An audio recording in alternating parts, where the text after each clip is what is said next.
Algérie, le Maroc va-t-il soutenir l'indépendance de la Kabylie?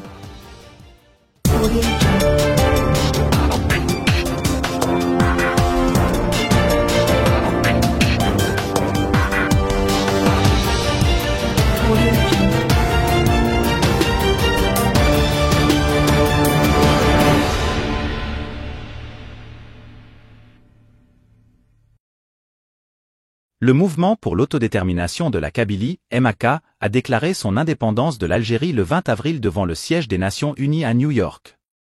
L'événement était de taille, et les militants kabyles ont parlé d'un moment historique avec grande émotion. Mais dans l'attente d'une reconnaissance internationale et des messages envoyés au Maroc, la réponse du royaume se fait attendre. Le MAK, emmené par Ferhat Meheni, qui vit exilé en France depuis plusieurs années, a annoncé officiellement la création de l'État kabyle, un territoire qui se trouve actuellement en Algérie. Les Kabyles avaient leur propre régime et s'autodéterminaient dans l'histoire, avant la création de l'Algérie. Ils ont résisté tant bien que mal aux colonisations successives que l'Algérie actuelle que l'on connaît a pu subir jusqu'en 1857. Dans le premier numéro de son journal officiel publié sur son site, le MAK a tenu à rappeler ce fait historique.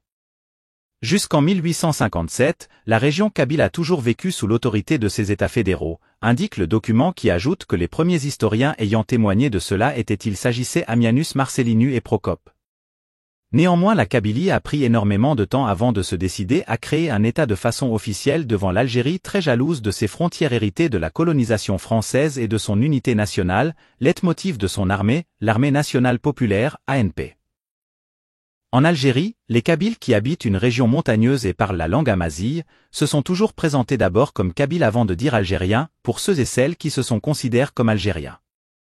Les autres rejettent l'identité algérienne et réclament la renaissance de la Kabylie en tant qu'État indépendant. Ferhat Meheni, qui dirige le mouvement du MAK ainsi que le gouvernement provisoire, Anavad, a souvent appelé le Maroc à reconnaître la Kabylie en lui lançant des invitations à franchir ce pas difficile.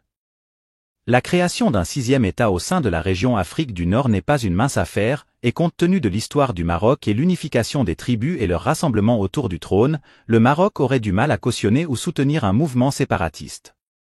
Cela ne fait pas partie de sa politique étrangère, au contraire, le Maroc soutient la souveraineté des États et leur intégrité territoriale.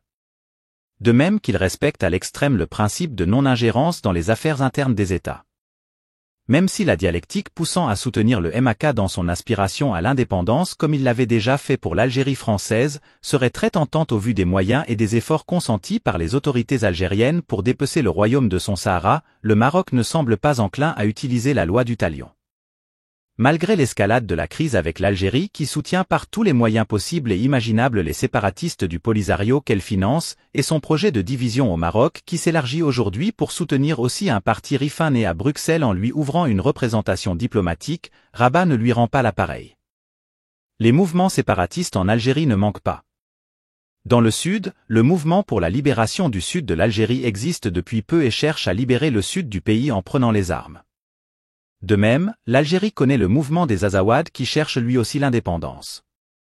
Jusqu'ici le Maroc n'a pas pris position officiellement au sujet de la Kabylie, mais son représentant permanent à l'ONU, Omar Hilal, n'avait pas manqué de rappeler à quelques reprises à son homologue algérien qui se fait l'avocat du Polisario, qu'on ne jette pas la pierre à son voisin quand sa maison est en verre. Omar Hilal réagissait aux provocations de son homologue algérien en lui signifiant que lorsque l'Algérie prétend défendre le Polisario par conviction et par soutien au peuple demandant la liberté et l'autodétermination, elle refuse ce même droit aux populations qui réclament leur indépendance. L'Algérie instrumentalisait ce principe droit à l'autodétermination exclusivement pour le Sahara marocain.